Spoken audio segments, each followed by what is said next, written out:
एक दिवस विजयनगरचे राजा विद्याधर आणि त्यांचा मंत्री सारंगा दोघेही वेश बदलून नगर भ्रमण करण्यासाठी निघाले.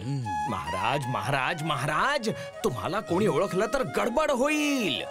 अरे ते सगळं सोड, स्वतःच्या अवतीभोवती तर बघ, लोक किती आनंदी आहेत. अरे करू नका गडबड घोटाळा. अरे घ्या कांदा आणि रताळा. जेव्हा आम्ही आमच्या प्रजेला आनंदात बघतो तेव्हा आमचं मन समाधानी होतं. हे बघ सारंगा, अशी एकही व्यक्ती दिसत नाही जी आनंदी नाही. महाराज क्षमा करा, पण हत्तीचे दात दाखवायचे वेगळे आणि खायचे वेगळे असतात. अर्थात जी व्यक्ती संतुष्ट आहे तीच खुश आहे. आता वास्तविकरित्या किती लोक संतुष्ट आहेत याचा शोध घ्यायला हवा ना. जर तुमची आज्ञा असेल तर माझ्याकडे एक योजना आहे महाराज. आमच्यासाठी ही माहिती आवश्यक आहे की तुम्ही सर्वजण खरोखर आनंदी आहात की नाही. आमच्या राज्यात तुमच्या सगळ्या गरजा पुरवल्या जात आहेत किंवा नाही. इथे उपस्थित लोकांपैकी कोणी असा आहे का जो आनंदी नाहीये? मी तर इतका आनंदात आहे महाराज की व्यापार करण्यासाठी देखील बाहेर जायची इच्छा होत नाही मला पै पै जोडून. आमचं स्वयंपाकघर कायम धान्याने भरलेलं असतं. आम्हाला अजून काय हवंय महाराज? हो हो, आमचा व्यापार काम धंदा एकदम व्यवस्थित चालू आहे. आम्ही सगळे खुश आहोत महाराज. चांगली गोष्ट आहे. मंत्रीजी.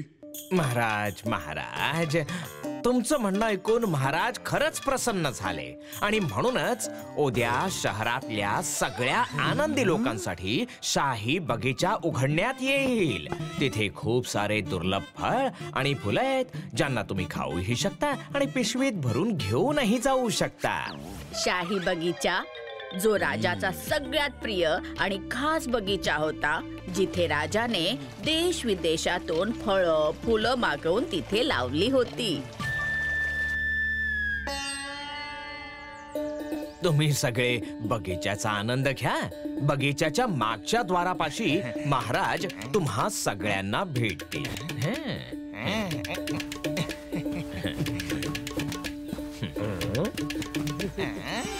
अरे वा, किती छान आणि रसाळ फळं आहेत.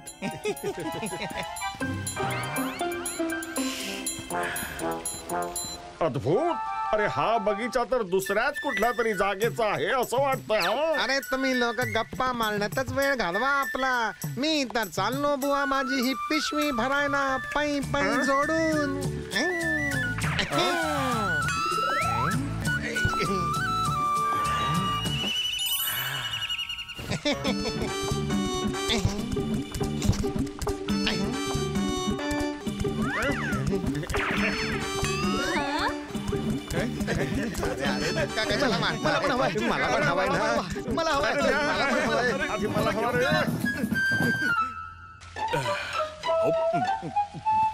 आताशी फक्त अर्धाच बगीचा पाहिलाय आणि पिशवी भरली सुद्धा. अशा सुंदर आणि रसाळ फळं व्यतिरिक्त अजून काय असू शकते इथे बरं? थोडस पुढे जाऊन तर बघा. हा बगीचा आतून इतका विशाल असेल असं वाटलं नव्हतं.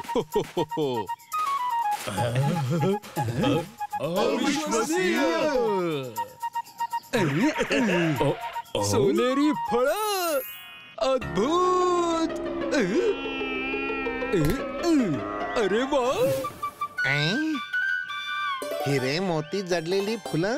हा बगीचा तर खरंच शाही निघाला. हे सगळं घेऊन गेलो तर मी श्रीमंत बनेन पै पै जोडून. अरे हे सगळं लोक तोडून गेले तर मला काय मिळेल पै पै जोडून? अरे ते बघा महाराज. अरे कुठे गेले? सोनेरी फळं. अरे यांना ठेवायला तर जागाच नाहीये. यांना बाहेर काढतो.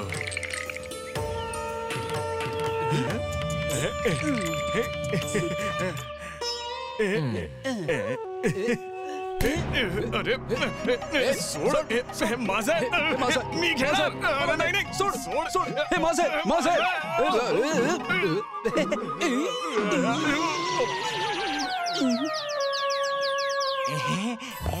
हे फळ मला देखील हवं.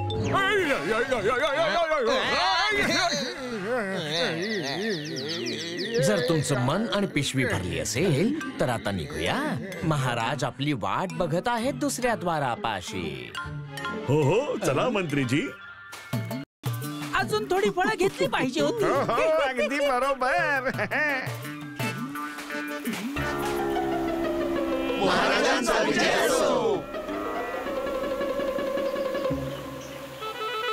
जा जा, त्या बाजूला महाराज तुमची वाट बघत आहे. इतका जोरदार प्रवाह, याला पार करणार तरी कसा?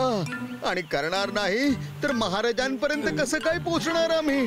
अरे तुम्ही पण ना, ह्याला असं पार करणार अजून कसं?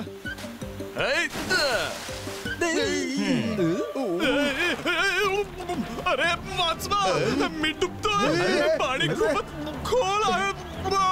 पिशवी सोडून दे, नाहीतर प्रवाहात तू सुद्धा वाहून जाशील. नाही नाही, ही पिशवी मी नाही सोडणार. अरे सोडून दे. वाचवा. नाही, माझी सोनेरी फळं, सगळी मेहनत गेली पाण्यात. घाई करा, महाराज प्रतीक्षा करत आहेत. नदीचा प्रवाह खूप धोकादायक आहे. नाही गेलो तर महाराज नाराज होतील, आणि गेलो तर सोनेरी फळांसोबत आपण सुद्धा पाण्यात बुडून जाऊ. अरे करायचं तरी काय?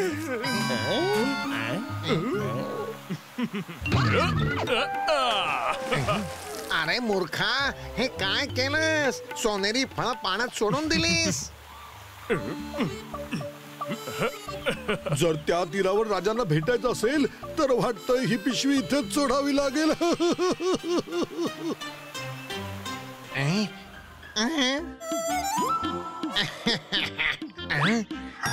माझी फळं. काय काय विचार केला होता आणि काय झालाय? पाय पाय जोडून.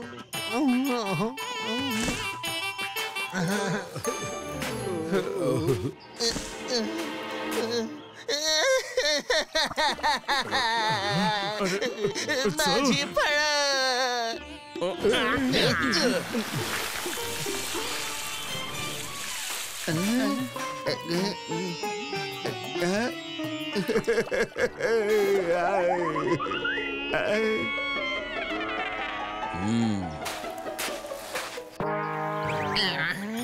हाती आलं पण लाभलं मात्र नाही. काल जी माणसं आपण आनंदी आहोत असं सांगत होती, त्यांना सोनेरी फळांच्या हव्यासाने दुःखी झालेलं बघून राजाला वाईट वाटलं. मात्र तिथे एक असा माणूस होता जो आनंदी दिसत होता. त्याला पाहून राजाला आश्चर्य वाटलं. त्याच्या चेहऱ्यावर स्मित हास्य होतं.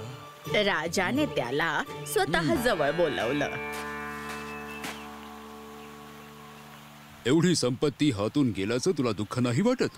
दुःख का होईल महाराज? तुम्ही तुमच्या शाही बगीच्यात फिरण्याची संधी आम्हाला दिली, ही तर आनंदाची आणि सन्मानाची बाब आहे. तसंही मी सोनेरी फळं घेतलीच नाही.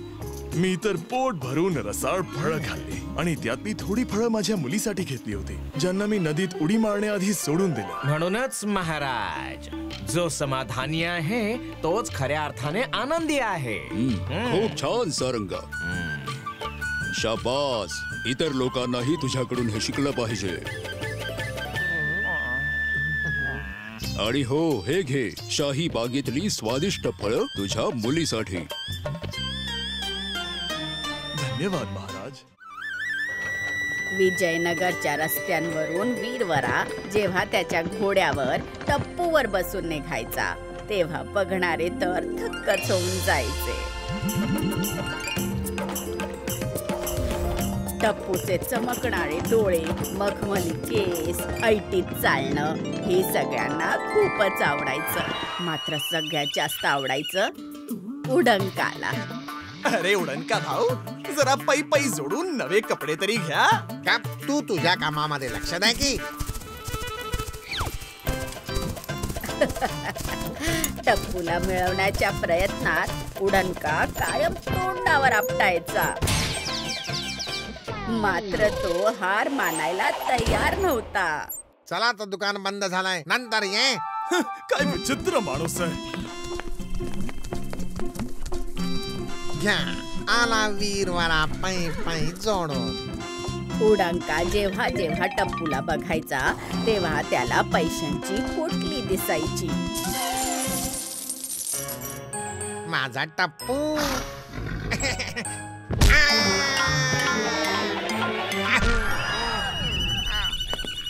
अरे बिचाराला चणे फुटाणे खायला घालून कधीपर्यंत पाळशील?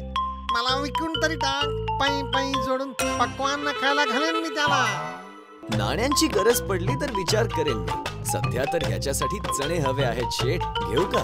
अरे त्या पोटली मध्ये आहेत पै पै जोडून. ही घ्या नाणी.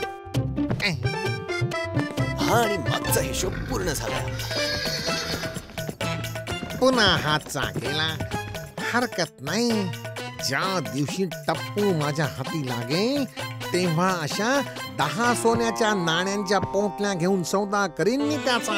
पै पै जोडून. तबडक तबडक तबडक तबडक.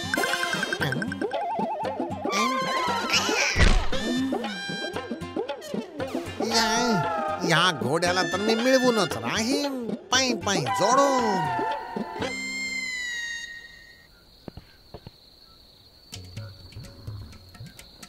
चाल माझ्या टप्पू.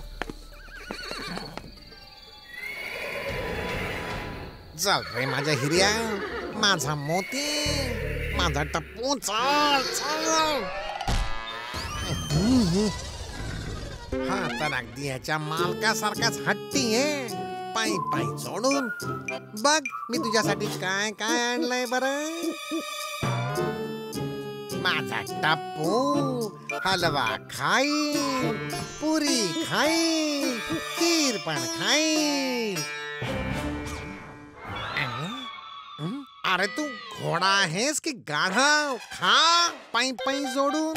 देशी तुपातले इतके स्वादिष्ट पक्वान घेऊन आलो मी. उडंका टप्पूला चोरायला आला होता.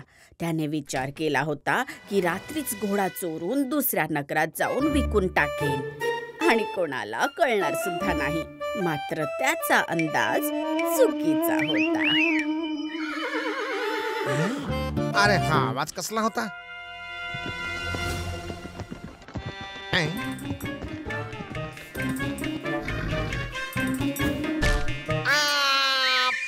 पै जोडून. रस्ता साफ है.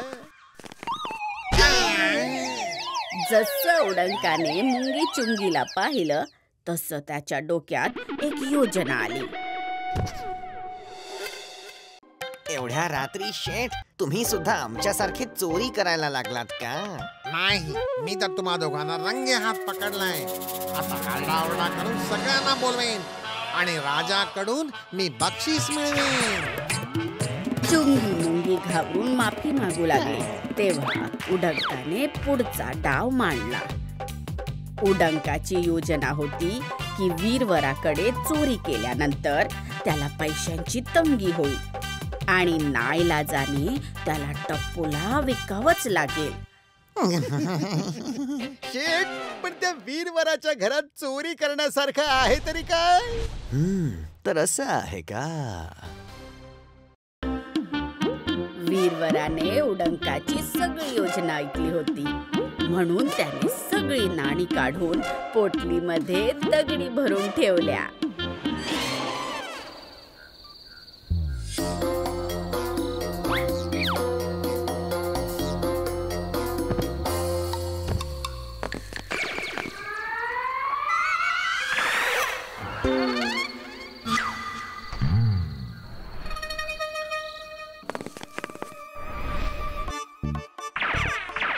कुठे आहेत नाणी?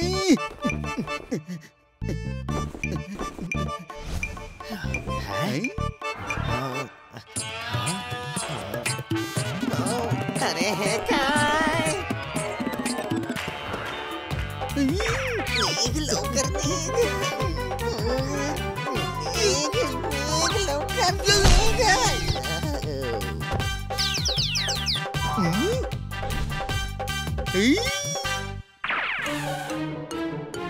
मिळाली नाणी.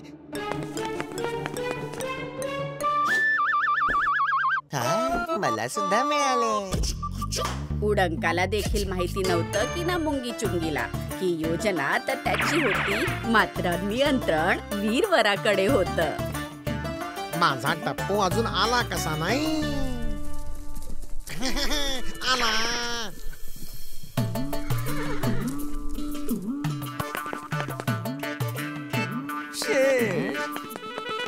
दुसऱ्या दिवशी जशी वीरवराने चोरी आणि टप्पूसाठी चणे उधार घेण्याची गोष्ट केली तेव्हा उडंका म्हणाला, तू माझा जीव मागितला तर तोही देईन पै पै जोडून. मात्र घोड्यानं गवताशी मैत्री केली तर तो खाणार काय? एक उपाय आहे. तू घोडा विकून टाक, मी तुला 2 नाण्यांच्या पोटल्या देईन. 2 पोटल्या तर ठीक आहेत शेठ, पण त्या बदल्यात तुम्हाला देखील 10 फटके सुद्धा खावे लागतील. पै पै जोडून फटके का बरं वीरवरा? माझा टप्पू जरा नखरेल आहे शेठ. जर तुम्ही 10 फटके सहन केले तर तुम्ही याचे नखरे सुद्धा आरामात सहन करू शकता. उडंका पक्का व्यापारी होता. 10 पोटलींची किंमत असणारा घोडा 2 पोटलीच्या दरात मिळत होता. त्याने विचार केला, इतक्या नफ्याच्या बदल्यात घोड्याचा मार देखील खाऊ की.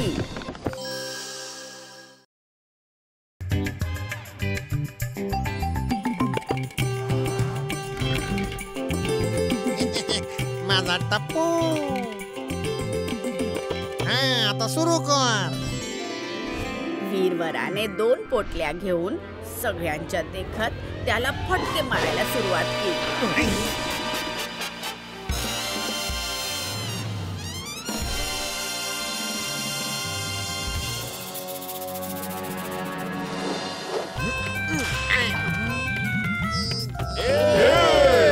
वीरवरा फटके देत होता आणि उडंका ते खात होता. मात्र तो लाडू थोडी ना होता की खायला मज्जा येईल.